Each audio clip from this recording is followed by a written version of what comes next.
Hi guys, welcome back to the channel. Today I'm going to show you how to make this pretty cool backflow incense burner.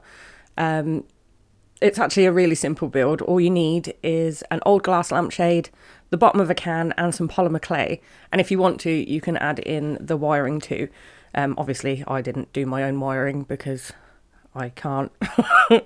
So the other half, aka Magic Third Hand, will show you how to do that now. So we're going to start by placing the lampshade on our base and making sure that it's central, drawing around it so that we can then go on to measure where we want to drill the holes for the floor lights to go in, and obviously the main light that will go through the egg will go through the central hole that we already have. Once we've done that, we're going to drill the holes and then test to make sure that the lights fit through. Now, because I know bugger all about wiring, I am going to pass you over to Andy to explain what he's doing because, yeah, it's probably best coming from him than it is me. So, over to Andy. Hi guys, this is Andy. Right, just some basic points for a small LED wiring setup. As you can see, I'm using pre-soldered LEDs. You can purchase these from most craft shops or even Amazon. Now, to prep your wires, you will need to strip the wires back, leaving a small amount of bare wire in order to be soldered together. When prepping the wires, you will also need to ensure that you place on a suitable size heat shrink to cover the joint. The reason for this is to stop any risk of shorting against each joint. You will also need to make sure, as you can see here with my confusion, that your wires are connected in the right way. That would be basically red wire to red wire, black wire to black wire. Now, they are the basic points of putting one of these setups together. If you wanted to see more or slightly more in depth, just please comment to Sarah on the channel, and I would be quite happy to put a small video together for you guys that's a little bit more in depth, showing you the different types of battery packs and things that you can use. Other than that, I'll pass you back to Sarah and enjoy the rest of the video. Now that Andy has finished sciencing, it is back to my dulcet tones. Literally, this is just the bottom of a Coke can. I'm going to drill a hole through the centre so that the incense can burn straight through it. I made sure that I didn't cut it too small so that it fit over the top of the glass. Then I attached it to the lampshade using my Milliput, which is a 2-part epoxy putty. You literally mix like 50-50 ratio. For a good 5 minutes. Then once it has rested for another 5 minutes, you can literally use it the same way you would polymer clay. It's an air dry putty as well, so you don't have to bake this. And literally it acts as a really good, I don't know, a heat bridge between the lampshade and the metal, because incense does get quite warm. So it made like a good barrier between the two, just to make sure that the glass didn't get too hot at any point.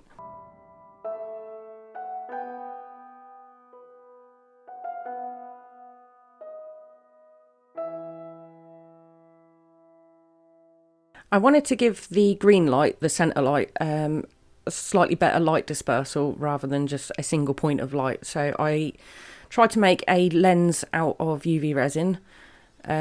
I wish I had made one that was slightly bigger. I used one of the larger moulds instead of the small one that I'm using here, but that's hindsight, so I can't fix it now.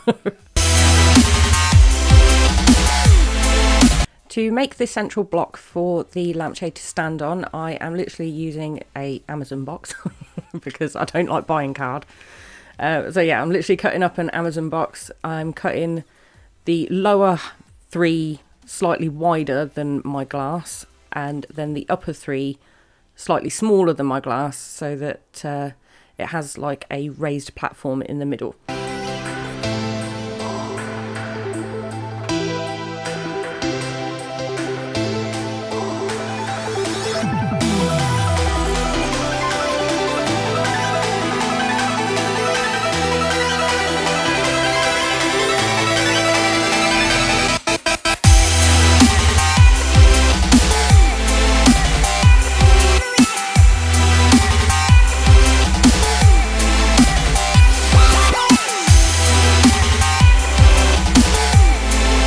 I am just using wood glue to attach all the cardboard segments together. If you are posh and have clamps, then clamp it once they're all glued together. Or you can be like me, because I don't own any clamps, just use a heavy book.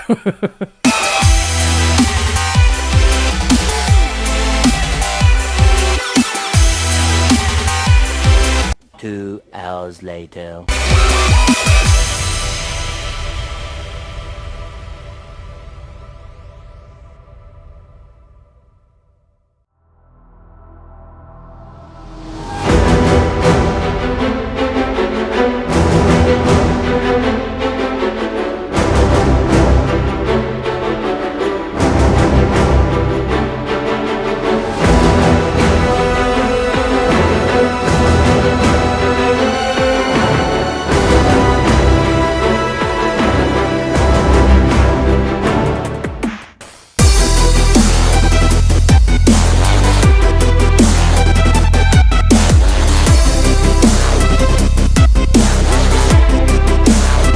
After I had fed the wires through, I just used a little bit more wood glue and the heavy book method again, just to weight it down whilst it was drying.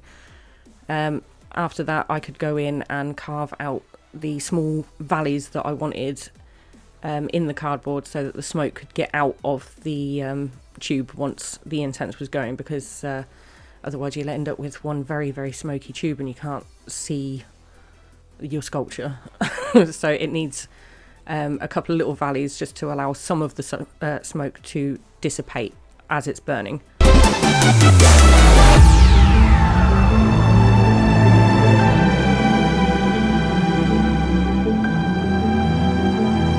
Because I am using beige coloured clay, I need to hide the beiginess on the underside of the glass. So I'm just using some black glass paint to hide my raw clay underneath, because obviously I can't paint the clay once it's attached. So this is a good way to hide it. I do later on go to do like a little rim around the bottom, so I use a little bit more then as well. And then we go on to attach my clay, my first bit of polymer clay. This is super Sculpey original. I go on to create the entire base out of that, but I do use a lot of cos clay as well in this one. The bit that I'm doing right now, attaching the circle bit, that's cos clay. I think I literally only used super Sculpey as a base. Everything else was made of cos clay. You need to make sure that you keep all the valleys clear of clay as best as possible all the time, so that the smoke can get out. Here I am literally just puncturing little holes in the base, because polymer clay has a habit of bubbling up if there is air trapped underneath it. So it's a good idea just to poke a few holes here and there where it's not obvious, just to allow the air that's trapped in there to escape. I'm now going on to build the main egg out of foil, just to save some clay. Yeah, and then wrapping it in cos clay. I was going to say cling film, that's not right. Cos clay.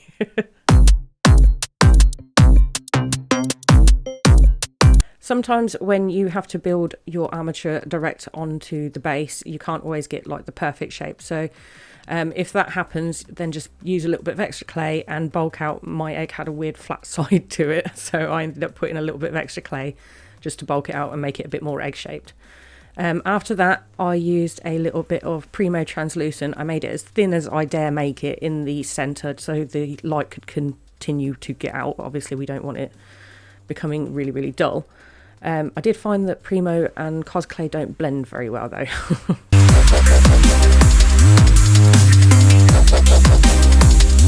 To bring this alien egg, is it an alien egg or a facehugger egg? I'm really not sure. I'm going to go with alien egg. If I'm wrong, let me know down in the comments. But to make the alien egg, it needs the iconic petals at the top. So I literally just balled up a chunk of clay, cut it into 4 pieces, and then sort of made triangles out of them to create chunky petals. I used cos clay for definite here, because these have potential of being bashed with the glass when you're lifting it and stuff like that. So I needed a nice flexible clay, which, you know, cos clay perfectly fits that agenda. to make sure that it was hard wearing. So yeah, 110% recommend cosplay for things like this. To give the alien egg that gross alien egg look, I'm literally just blending in some veins of clay. That's grim. Veins of clay. Just using my teeny tiny ball stylus. Now I am bulking out the edge of the petals and sort of creating the petal lips. Do they have lips? Oh, it just sounds gross trying to explain it. But yeah, I'm going to blend those to the petal and then create weird lips out of them. I'll just stop talking now.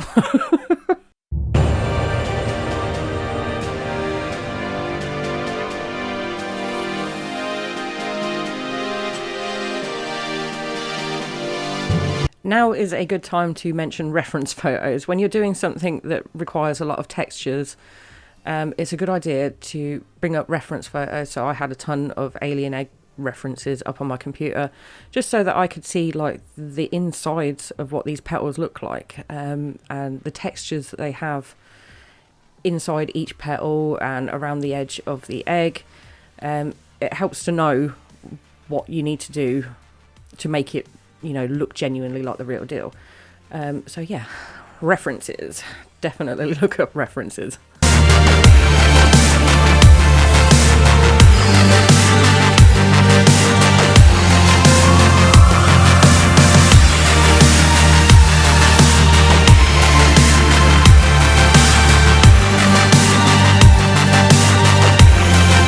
After creating the folds of the petal by, you know, blending in small snakes of clay, I literally tried to get rid of some of the tool marks using a larger ball stylus or anything that's got a smooth edge, just to get rid of some of those tool marks.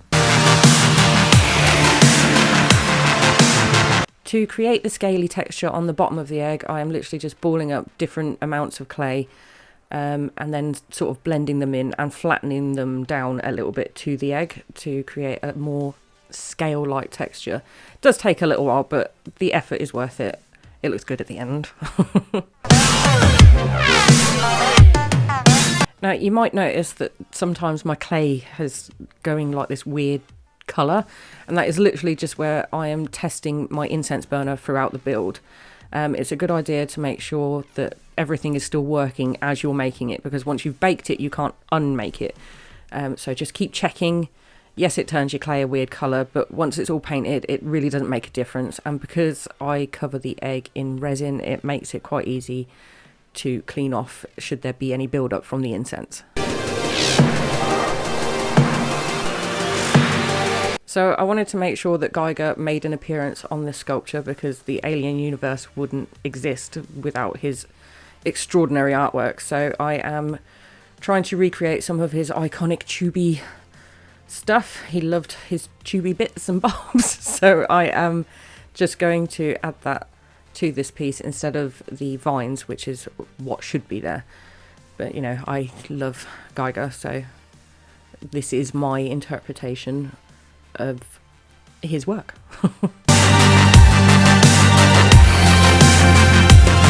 So this is the point where I asked Andy to rewire again because I didn't want the giant bulky battery pack attached to it.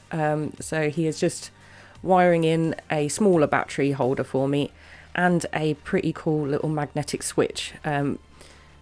We've been trying to find a reason to use one of these, so this is it, and it works so well. It's really cool. I just have to take off one of my little crates and, you know, then it all lights up, and I think this is a great addition. I'm so glad that I asked him to do it, even though he didn't want to redo it again for me.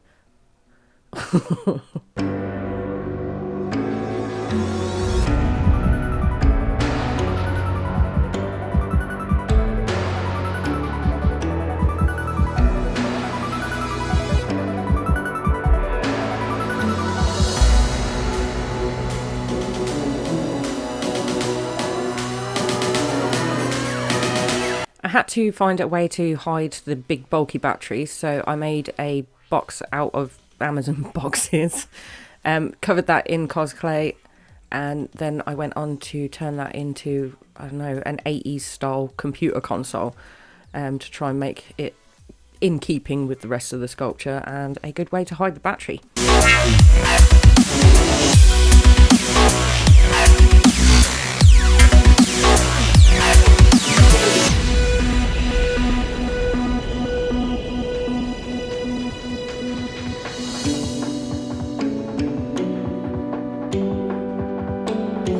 So if anybody remembers what an 80s computer looked like, they'll remember that the screens were like super, super bulky.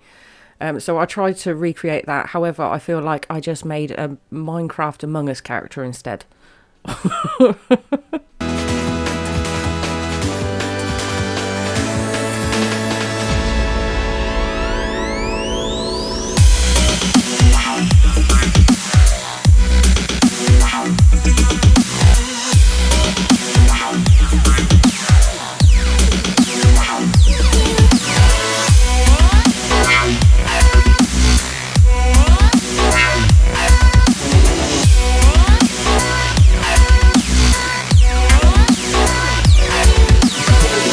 So this little bit here, I wanted to make like a little paper filer attached to like the computer itself. However, it did become like the bane of my existence.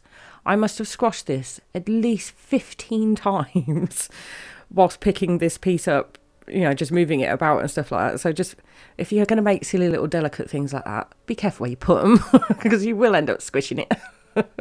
So if anyone's ever seen any of the Alien films, they'll know that there are like vents and tubes and pipes everywhere throughout all of the films. So I saw this as a good way to hide the wires that I have exposed at the top. So yeah, strategically placed piping is a good way to hide wiring.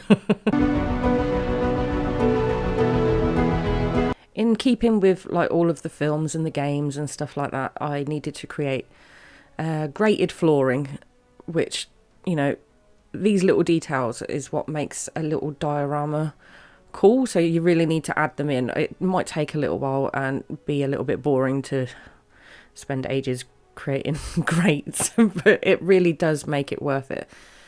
Just adding in the little details. So the more details you put in, the more it feels right. So the best advice I can give to you is, even though it doesn't seem important, put it in, because it really does make a difference to your sculpture.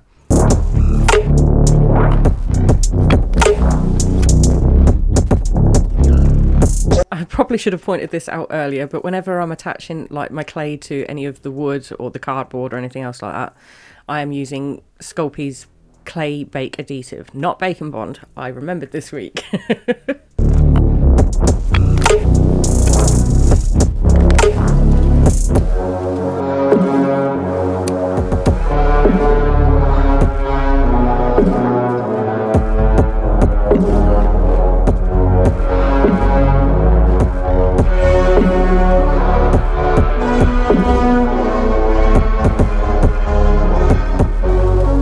I wanted to make the incense burner kind of look like a contamination chamber kind of thing.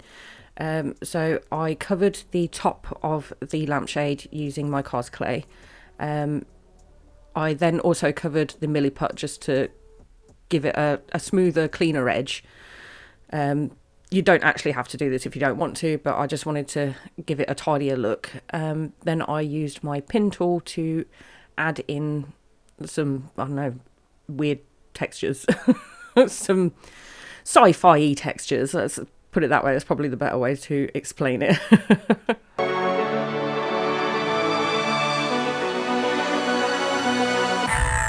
I wanted to keep the Geiger theme going, so I added 4 more tubey decorative bits to the lid, and that was pretty much done after that. I also did poke holes in the lid too, so that air bubbles could escape during baking.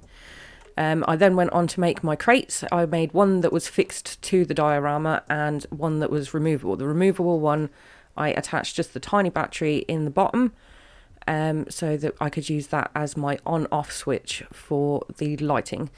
I really struggled as to what to make for the lighting switch. I did consider like loads of other stuff, like a fire extinguisher, but then I went through loads of imagery and I couldn't find fire extinguishers on any of like the colonies or anything else like that. So, you know, if a fire breaks out there, they're buggered. So I decided to go with crates because crates seem to be everywhere in all the films and the games. So crates it is.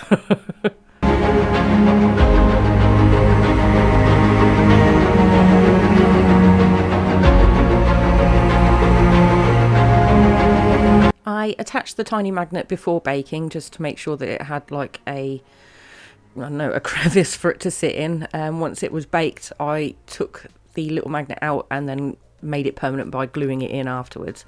But it's a good idea to make the fitting for it before you bake it.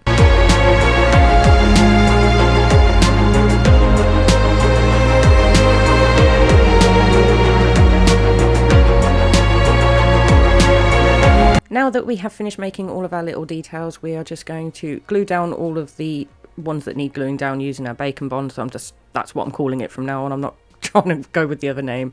Then we're going to put the egg in the oven.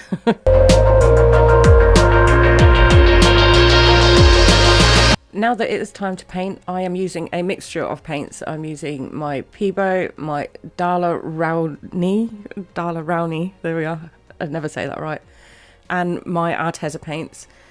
I'm literally going to start by giving everything a base coat in either black or white, and then going in with progressively lighter shades of grey, especially around like the flooring, anywhere where there'd be metal. Just building up the paint slowly. It's better to do it a little bit at a time with, dry brushing in between and stuff like that, until you're happy with the tones and textures of the paint. Once you've done that, you can start heading on towards details. Right now, I am adding in a load of warning strips. I seem to have spotted a lot of those in imagery that I was looking at, so I thought I could definitely add those in and it would make a cool addition.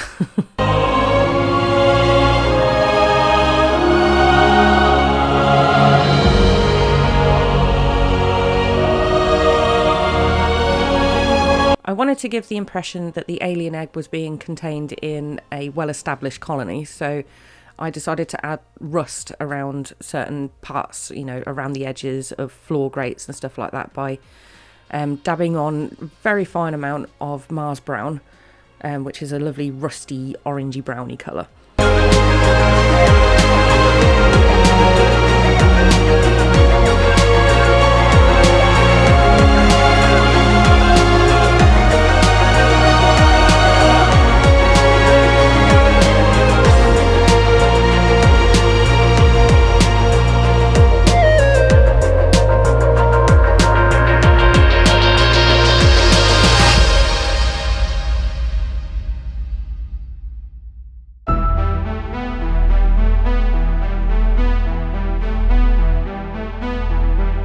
Some of the colours on the diorama are a little bit too bright and happy, so I am going in with a dark wash using just acrylic paint, black acrylic paint with water, going over that and then wiping off the excess paint, and the dark paint will just sort of sit in the crevices. It looks really, really cool when it's done.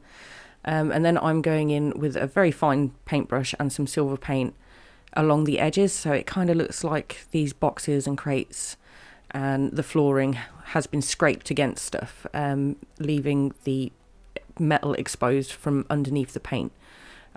It just adds one more dimension. The more dimensions you can add, the cooler it looks at the end. So, just take your time with the painting. I think that's the important part. Oh, and right now I am painting the computer screen in a standard 80s green computer screen colour.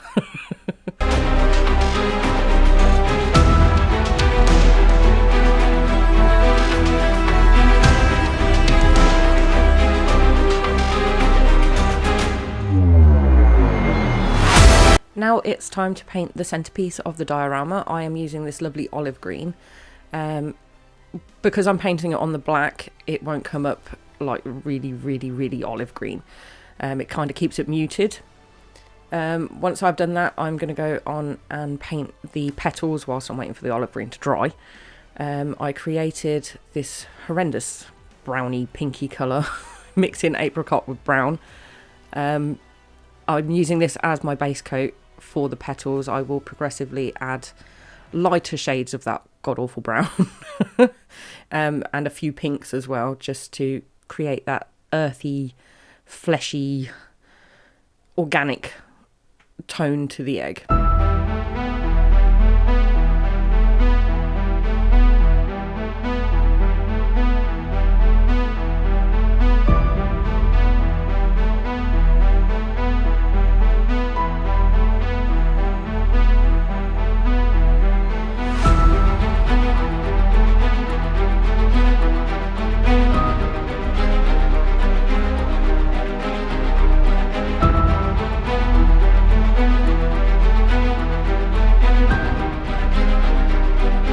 I am just going to dry brush a tiny amount of white gesso over the lower half of the egg. That is literally just so I can add quite a bright green, just so that I can lift all those wonderful details that I sculpted in the egg earlier on.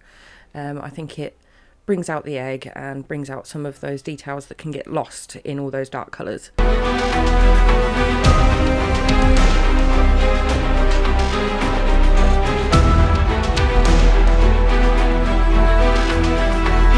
I had to be like super sparing on the amount of paint that I used on the top of the egg. So I just literally put like a wash of pink over it, just so that I didn't cover up where the light is going to exit from the top of the egg.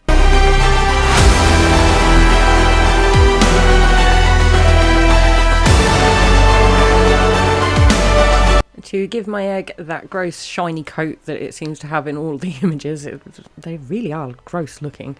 I just added the tiniest amount of resin. I used an old paintbrush and I painted it on and left it to cure overnight.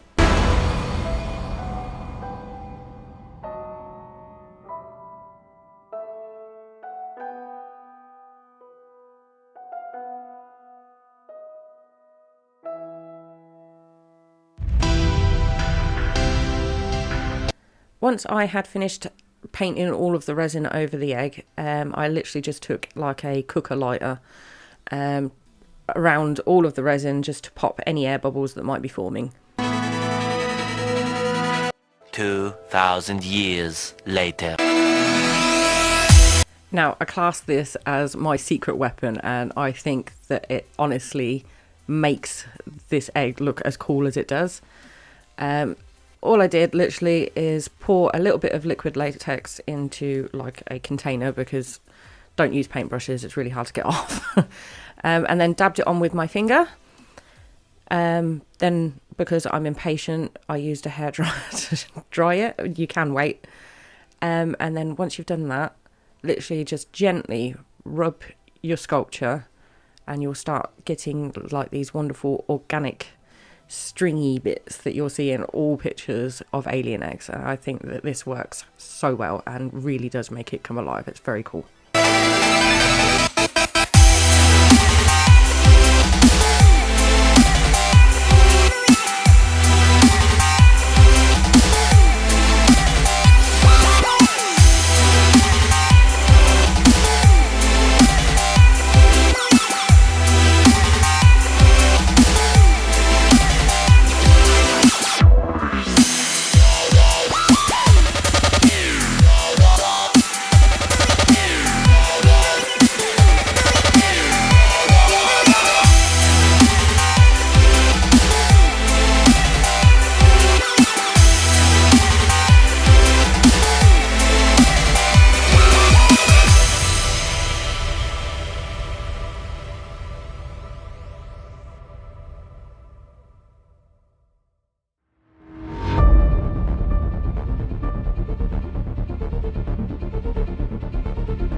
And that's it, guys. My alien egg incense burner is done.